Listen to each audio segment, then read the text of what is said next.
বিরতির পর স্বাগত। এখন খবর বিস্তারিত। বুধবার রাষ্ট্রপতি ভবনে শুরু হলো ৪৬তম রাজ্যপালদের দুদিনব্যাপী সম্মেলন। সম্মেলনে উদ্বোধনী ভাষণ রাখেন রাষ্ট্রপতি প্রণব মুখোপাধ্যায়। উপস্থিত ছিলেন প্রধানমন্ত্রী সহ কেন্দ্রীয় মন্ত্রিসভার একাধিক ক্যাবিনেট সদস্য এবং বিভিন্ন রাজ্যের রাজ্যপাল ও উপরাজ্যপালরা। দেশের সাংবিধানিক নীতি ও বিধানের বিচ্যুতি ঘটানো হলে তা আখেরে দেশের গণতান্ত্রিক কাঠামোকেই দুর্বল করবে এবং আখেরে তাতে নাগরিকদের সামাজিক, অর্থনৈতিক এবং রাজনৈতিক কল্যাণ বিপন্ন হবে। বুধবার রাষ্ট্রপতি ভবনে ৪৬তম রাজ্যপালদের দুদিনব্যাপী সম্মেলনের উদ্বোধনী ভাষণে একথা বলেন রাষ্ট্রপতি প্রণব মুখোপাধ্যায়। সংবিধানই দেশের একমাত্র পথনির্দেশকারী, যাতে প্রশাসন চালানোর কাঠামো নথিভুক্ত রয়েছে। তিনি রাজ্যপালদের উদ্দেশ্যে প্রতিটি রাজ্যে দেশে সাম্প্রদায়িক সম্প্রীতি বজায় রাখার আহ্বান জানান। তিনি বলেন, প্রত্যেক নাগরিক সংবিধানকে মুক্তি, স্বাধীনতা ও সমতার জামিনদার হিসেবে দেখেন।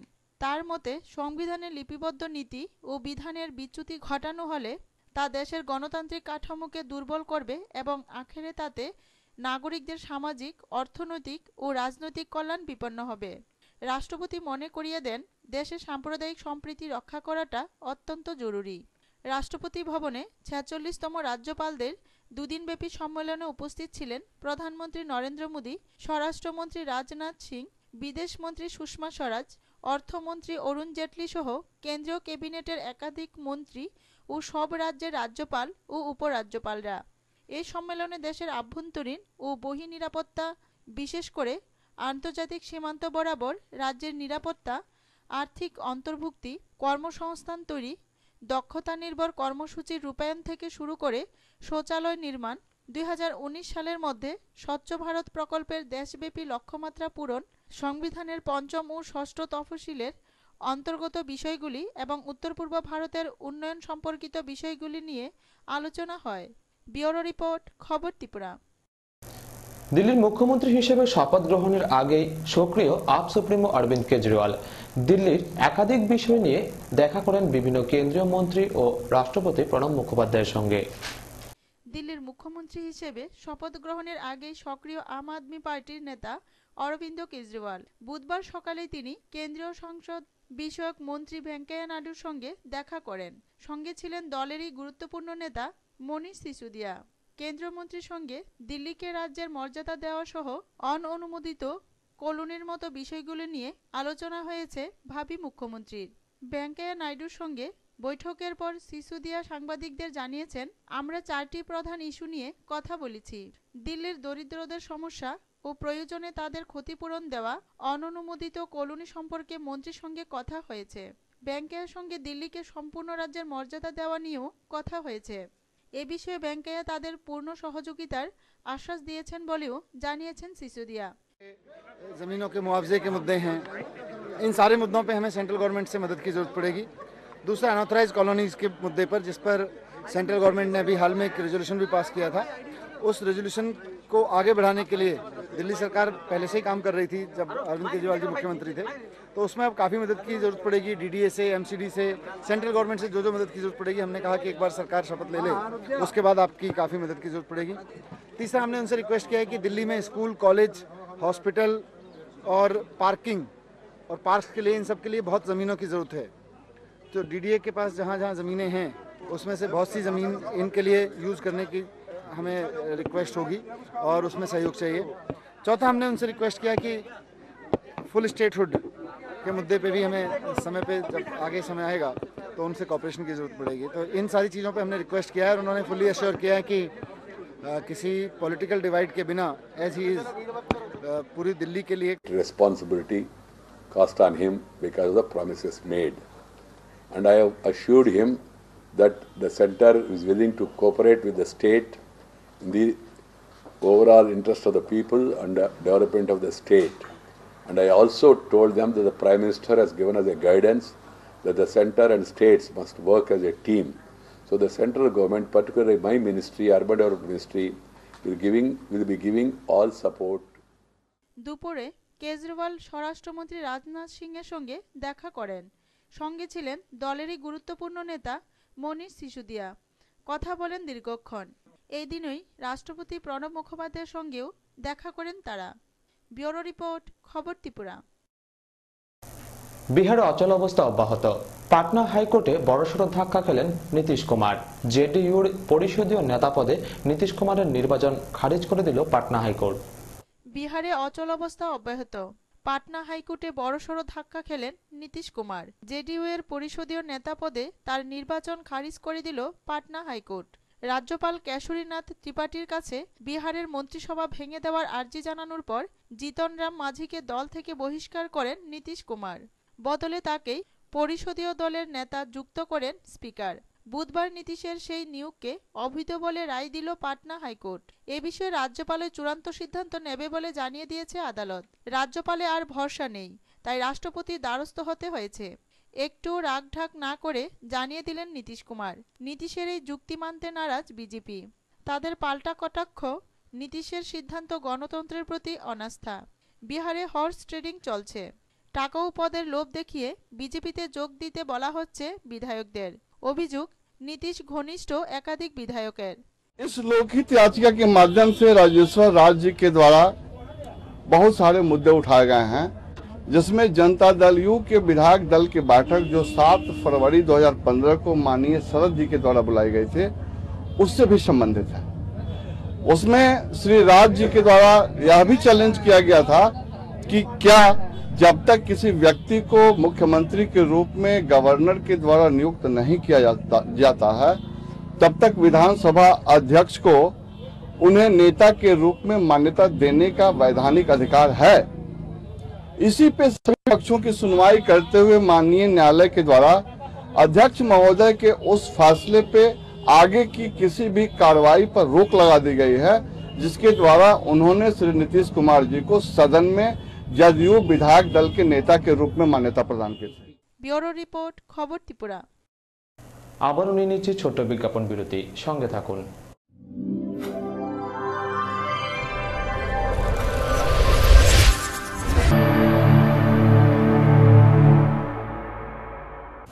বিরতির পর আবারও স্বাগত। স্কুল কর্তৃপক্ষ থেকে প্রদান করা কৃমির ওষুধ খেয়ে গুরুতর আহত হয়ে পড়ল স্কুল পড়ুয়ারা। ঘটনা ধর্মনগর এবং বিশালগড়ে। এতে ক্ষুব্ধ অভিভাবকরা, বইছে সমালোচনার ঝড়ো। রাজ্যের শিক্ষাক্ষেত্রে আবারও একটি কলঙ্ক যুক্ত হলো বুধবার।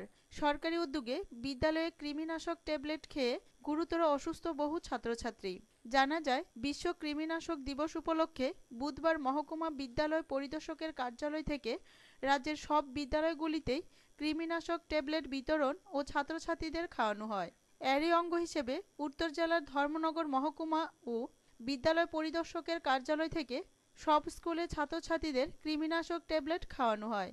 কিন্তু এই ওষুধগুলো খাওয়ানোর পর থেকেই মহকুমার বিভিন্ন বিদ্যালয় থেকে ছাত্রছাত্রীদের অসুস্থ হওয়ার খবর আসতে থাকে। শেষ খবর পাওয়া পর্যন্ত ধর্মনগর মহকুমায় প্রায় 150 থেকে 200 জন ছাত্রছাত্রী অসুস্থ হয়ে পড়েছে, যার মধ্যে 65 থেকে 70 জন এখনও মহকুমা হাসপাতালে চিকিৎসাধীন। সব থেকে বেশি অসুস্থ হয়েছে ধর্মনগর চন্দ্রপুর উচ্চতর মাধ্যমিক বিদ্যালয়ের ছাত্রছাত্রীরা।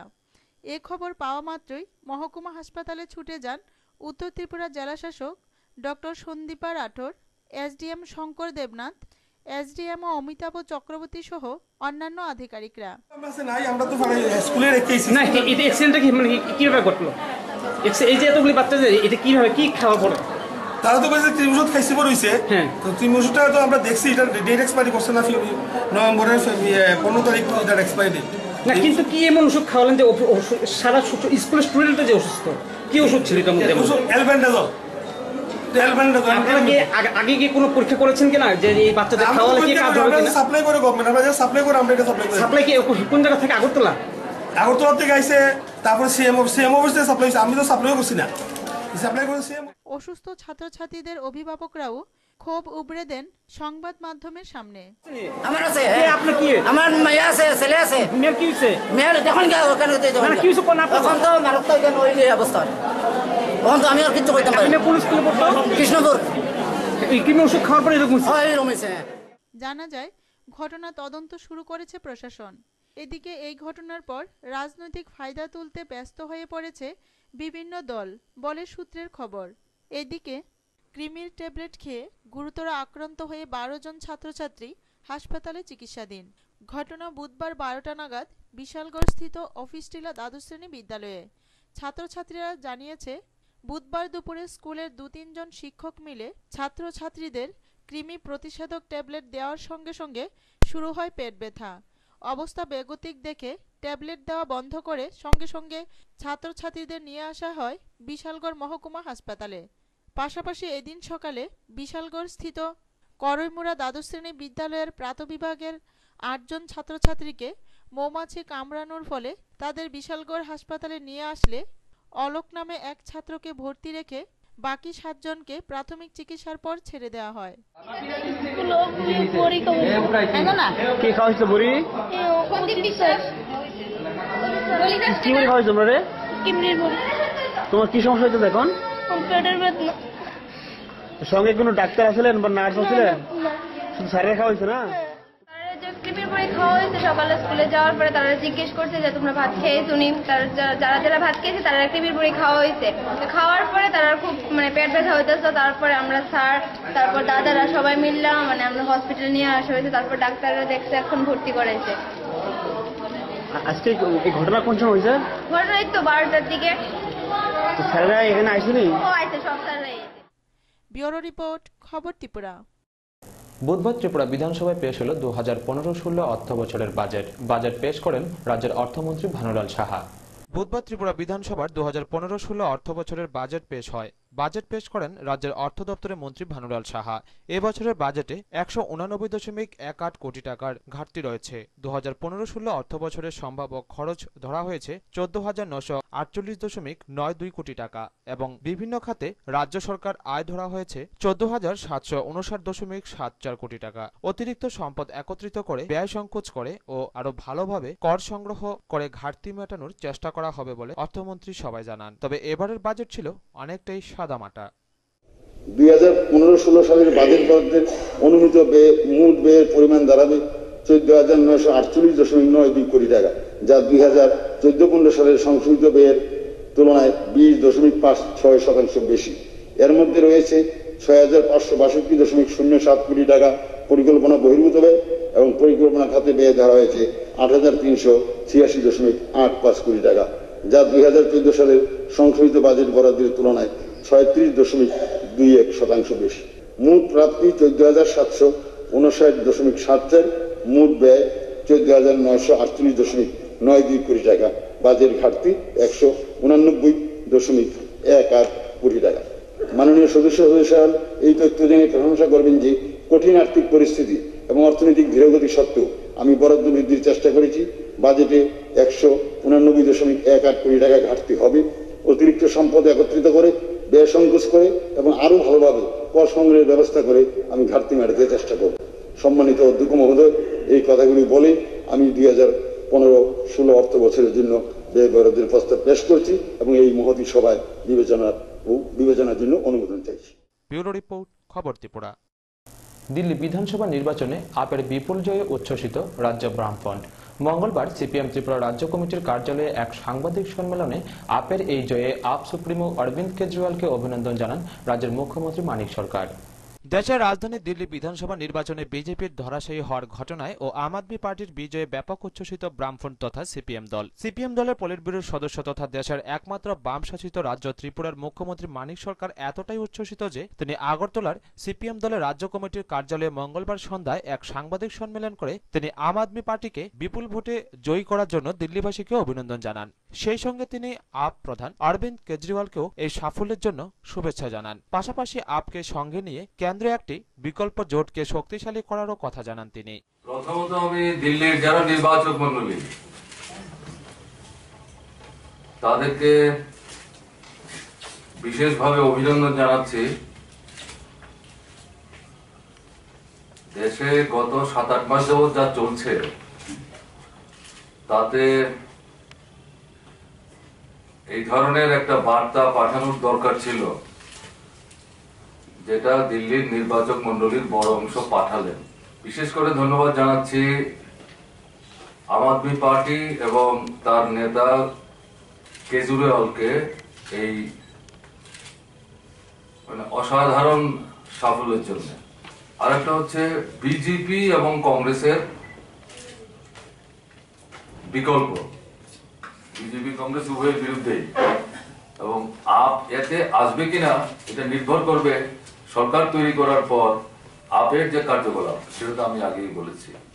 কেমন না, আমরা তো চাইবো আমাদের এই বৃত্তটা বড় করতে, কেমন না, এখন আপের অবস্থানের উপর নির্ভর করবে।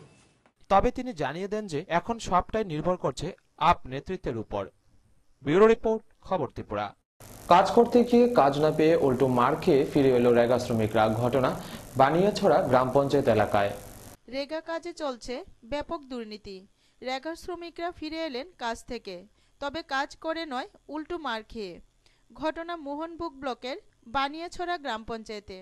ঘটনার বিবরণে জানা যায়, বুধবার সকালে এলাকার রেগা শ্রমিকরা যায় কাজ করতে ওই বানিয়াছড়া পঞ্চায়েতের শিবু দাস নামে এক বেনিফিশিয়ারির পুকুর কাটার জন্য। তবে শ্রমিকরা গিয়ে দেখেন যে ওই পুকুরটিকে ওই এলাকার কিছু মাতব্বরদের সাক্ষী রেখে ড্রোজার দিয়ে মাটি কেটে ফেলা হয়। তখন শ্রমিকরা জিজ্ঞাসা করতে গেলে এলাকার শ্রমিকদের মারধরও করেন মাতব্বররা। ফলে নিরীহ রেগা শ্রমিকরা বাধ্য হয়ে ফিরে আসেন কাজ থেকে। তাদের বক্তব্য, তাদের এই পঞ্চায়েতে আগেও অনেকবার কাজ এলেও কাজ হয়নি, তাদের পাওনা টাকাও দেওয়া হয়নি। রেখার কাজ অন্য ছিল শিবদাসের, কিন্তু কাজটা তারা ফরাত করে বাধা দিতে হয়েছে না। আমরাও দেখি এনার দরজারে কাজ হয়েছে, তখন এবার আমরা কাজটা করতাম পারছি না, যেতে আমরা শ্রমিকের কাজটা সঠিক পাইতাম না। বাধা দিয়েছে এই পঞ্চায়েতে কিছু লোক আছে, পাবলিকে আছে, এরপরে শিবদাসে করতে নিজে কাজ আছে, আর আমরা করতেছি না এটা রেখার কাজ। আসিয়ারে তারা যেন বাধা দিছে, আজকে কাজ হইতো না, তো কাজ হইতো না কি রে, ডজারে মারি কেটে লেছি। এই কারণে আমরা মানা করছি, আমরা গেছি কাজ করতো না, দেখতাম এসেছিলাম। আইসি পরে তারা আমার উপর আক্রমণ করছে, কিন্তু দেখলাম যে তারা ডজার দিয়ে কেটে লেছে। হ্যাঁ, তখন আমরা ফিরে আমার উপর আক্রমণ পঞ্চায়েত। ডজার দিয়ে মাটি কাটার ফলে যারা প্রকৃত রেগা শ্রমিক তারা বঞ্চিত হচ্ছে রেগার কাছ থেকে। এই ঘটনাকে তীব্র নিন্দা জানিয়ে কংগ্রেস নেতা শাহ আলম জানান, আমরা জানি তিস্তা পঞ্চায়েত রুলসের আইন মোতাবেক যেভাবে কাজ হওয়ার কথা শ্রমিকরা কাজ করবে, কাজের বিনিময়ে অর্থ পাবে। দেখা যাচ্ছে এখানে একটা পুকুর খনন হবে, সেখানে ডজার ইউজ করে কাটার পরে আজকে কাজ হওয়ার কথা ছিল, শ্রমিকরা এসছে বলছে কাজ হবে না। শ্রমিকরা এসে দেখে এখানে ডজার দিয়ে প্রায় খনন হয়ে গেছে। কিন্তু আমাদের দাবি, আমি যেমন যিনি আজকে এই বেনিফিশিয়ারি শিবুবাবুকে বললাম, ধরুন কথার পরিপ্রেক্ষিতে আপনার যে কত মেন্ডিসের কাজ হবে আপনার কাছে লিস্ট আছে? ও নেই। কাজটা কি সরকারিভাবে অনুমোদন হয়েছে? কিছু বলতে পারছে না। আজকে যদি এখানে এই যে শিবুবাবুর ধরুন 800 মেন্ডিসের, শিবুবাবু নয়, এই কাজ সবাই গত কিছুদিন আগে আরো কয়েকটা কাজের আমরা কমপ্লেন দিয়েছি, যেখানে ডজার দিয়ে কাজ হয়েছে, যেখানে 700 মেন্ডিসের কাজ হওয়ার কথা, বেনিফিশিয়ারি বলছে 500 মেন্ডিস হয়ে গেছে।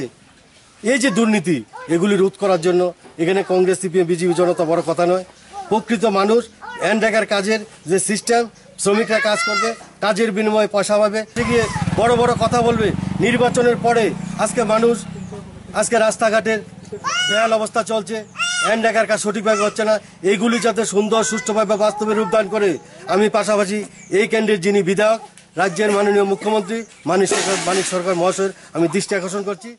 টুটন চৌধুরী রিপোর্ট, খবর ত্রিপুরা। বিজেপি বিশালগড় গোলাঘাটি মন্ডল কমিটির উদ্যোগে গোলাঘাটি মিলনায়তনে অনুষ্ঠিত হয় এক সভায় বিভিন্ন দল ছেড়ে বিজেপিতে যোগ দেন 1700 জন। পূর্ব ঘোষণা অনুযায়ী কংগ্রেস দলের দুবারের বিধায়ক অশোক দেব বর্মা সদল বলে যোগ দিলেন বিজেপিতে। এদিন এই উপলক্ষে গোলাঘাটি মিলনায়তনে গোলাঘাটি মন্ডল কমিটির উদ্যোগে এক সভার আয়োজন করা হয়। সভার প্রধান অতিথি তথা ত্রিপুরা দলীয় পর্যবেক্ষক সুনীল দেওধর, অশোক দেববর্মা সহ সকলে দলীয় পতাকা দিয়ে বরণ করে নেন তাদের। এদিনের এই অনুষ্ঠানে উপস্থিত ছিলেন বিজেপি রাজ্য সভাপতি সুধীন্দ্র দাশগুপ্ত, সাংগঠনিক প্রধান সুন্দর কুমার পাল, রাজ্য সম্পাদক তাপস মজুমদার এবং জেলা সভাপতি তুলসী বণিক সহ অন্যান্যরা। বুধবারের এই দলত্যাগ অনুষ্ঠানে 423 পরিবারের 1700 জনের মধ্যে সিপিএম থেকে 100 পরিবারের 500 জন এবং কংগ্রেস সহ অন্যান্য দল থেকে 323 পরিবারের 1200 জন রয়েছে বলে জানিয়েছেন জেলা সম্পাদক বরুণ কর্মকার। অনুষ্ঠানে সভাপতির ভাষণ রাখতে গিয়ে সুবল ভৌমিক বলেন, সংগঠনকে গতিশীল রাখাই হবে তার একমাত্র কাজ, তবে সকলে তাকে সাহায্য করতে হবে। তবেই 2018 বিধানসভা নির্বাচনে সিপিএম রাজ্য থেকে ধূলিসাৎ হয়ে যাবে। প্রধান অতিথি সুনীল দেওধর বলেন, के संकट में है। त्रिपुरा में लोगों को सुरक्षा नहीं है, महिलाओं को तो सुरक्षा बिल्कुल नहीं है। किसी भी राज्य का पहला दायित्व रहता है सिक्योरिटी, लॉ एंड ऑर्डर, जिसका यहाँ पर आता पता नहीं है। यहाँ पर केंद्र सरकार बहुत मदद करती है, लेकिन वो पूरी तरह से लोगों के पास पहुँचती नहीं है, क्योंकि यहाँ के मुख्यमंत्री भले ही स्वच्छ हो, उनका जो मंत्रिमंडल है वो पूरा अकंठ भ्रष्टाचार में डूबा हुआ है। यहाँ पर अच्छे हॉस्पिटल की व्यवस्था नहीं है। लोगों को अपना मर्ज ठीक कराने के लिए, बीमारी ठीक कराने के लिए भारत के अन्य राज्यों में जाना पड़ता है। अच्छे एजुकेशन की व्यवस्था यहाँ पर अभी तक नहीं हो पाई है। और सबसे बड़ा जो है, रोजगार यहाँ पर नहीं है। मैं देश भर फिरता हूँ, कई लोगों को पूछता हूँ कहाँ के हो, लोग बोलते हैं त्रिपुरा के। तो यहाँ पर रोजगार निर्माण होना, यहाँ पर पीने के लिए स्वच्छ पानी मिलना, ये हमारी प्रायोरिटीज है। लॉ एंड ऑर्डर देना, ये हमारी प्रायोरिटी है। और इस दृष्टि से मुझे पूरा विश्वास है प्रधानमंत्री नरेंद्र मोदी जी के नेतृत्व में यहाँ पर जो भी आने वाले दिन में चुनाव होंगे, एडीसी इलेक्शन हम बड़े जोर से धूमधाम से लड़ेंगे और हम जीत कर दिखाएंगे।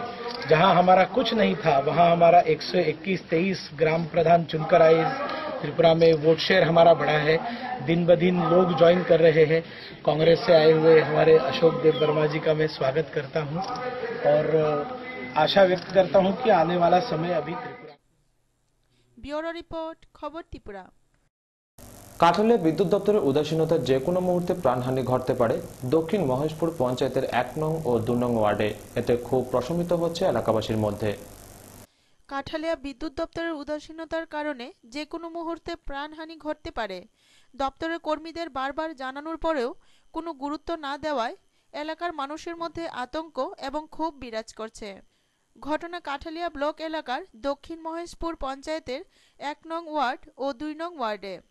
1 নং ওয়ার্ডের জনবহুল গ্রামীণ ইট-সোলিং সড়কের উপর বিদ্যুৎ পরিবাহী তার ঝুলে আছে বেশ কিছুদিন ধরে। মাটি থেকে 8 ফুট উপরে ঝুলন্ত পরিবাহী তার যে কোনো সময় গাড়ি চলাচলে তারের সংস্পর্শে আটকে গিয়ে বড় ধরনের দুর্ঘটনা ঘটে যাওয়ার সম্ভাবনা অত্যন্ত প্রকট। অপরদিকে 2 নং ওয়ার্ডের সোনামুড়া বিলুনিয়া সড়কের পূর্ব প্রান্তে নারায়ণ দাসের ঘরের পেছনে উলঙ্গ অবস্থায় একটি বিদ্যুতের ট্রান্সফরমার বসানোর পর দীর্ঘদিন ধরে বাউন্ডারি এলাকায় নিরাপত্তা বেষ্টনী দেওয়া হয়নি। যে কোনো সময় ছোট ছোট শিশু অথবা গরু বাছুরের প্রাণহানি ঘটে যেতে পারে। অফিসে তারা কোনো ভাতা দিতে আসে না এবং এই তারটি টানানোর জন্য আমরা করছি অফিসের মধ্যে তার জন্য পোলাবানো গাড়ি ঘোড়া পোলাবানে বহুত কিছু অসুবিধা আছে। কোন সময় কোন অ্যাক্সিডেন্ট হয়ে থাকা এটা কোনো কথা যাচ্ছে না, বলা যাচ্ছে না। ছোট ছোট পোলাবানের ঢিল মারে এই করে, অথচ অফিসে কোনো ভাতাই দিতে আসে না। এই ব্যাপার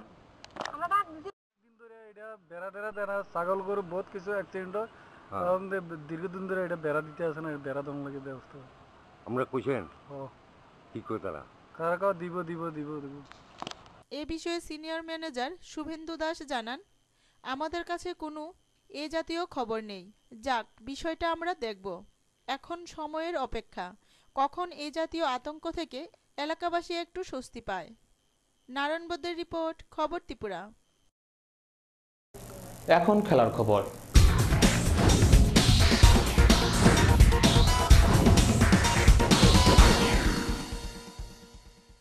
অলিম্পিকে খেলার লক্ষ্য রেখেই নিজেকে তৈরি করব।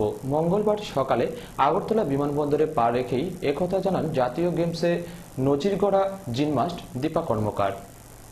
লক্ষ্য অলিম্পিকে খেলার যোগ্যতা অর্জন করা। সেই লক্ষ্যকে সামনে রেখে নিজেকে এখন থেকেই তৈরি করব। মঙ্গলবার সকালে আগরতলা বিমানবন্দরে পা রেখেই একথা স্পষ্টভাবে জানিয়ে দেন জাতীয় গেমসে নজির গড়া জিমন্যাস্ট দীপা কর্মকার। কেরলে জাতীয় গেমস থেকে জয় করা 5 সোনার পদক গলায় ঝুলিয়ে ইন্ডিগোর বিমান থেকে নেমে বিমানবন্দরের লাউঞ্জের দিকে যখন আসছিলেন তখনই সোনার মেয়েকে বুকে জড়িয়ে ধরেন রাজ্য জিমন্যাস্টিক্স সংস্থার সচিব দিলীপ কুমার ভট্টাচার্য। দীপাকে অভিনন্দন জানাতে বিমানবন্দরে উপস্থিত ছিলেন ক্রীড়া পর্ষদের সচিব বিমল রায়চৌধুরী, ক্রীড়া দপ্তরের আধিকারিক অরিন্দম গাঙ্গুলি, ত্রিপুরা অলিম্পিক অ্যাসোসিয়েশনের সচিব কমলেশ পাল, দিলীপ চক্রবর্তী এবং বিভিন্ন ক্রীড়া সংস্থার কর্তারা। ছিলেন দীপার বাবা দুলাল, মা গৌরী কর্মকার সহ পরিবারের অন্যান্যরাও। 5 সোনা জয় করে নজির গড়লেও তেমন খুশি নন দীপা। বলে, সেরা পারফরমেন্স দিতে পারেনি পায়ের ব্যথার জন্য। আশা করি চিকিৎসকের পরামর্শ নিয়ে দ্রুত সুস্থ হয়ে উঠব। খুব খুশি যে আমি আগামী 2011 তো 5টা গোল্ড এসেছিল ন্যাশনাল গেমসে, আবার এবার কেরালাতে আমি আবার 5টা গোল্ডেন ত্রিপুরাকে দিতে পেরেছি। আমি খুব খুশি।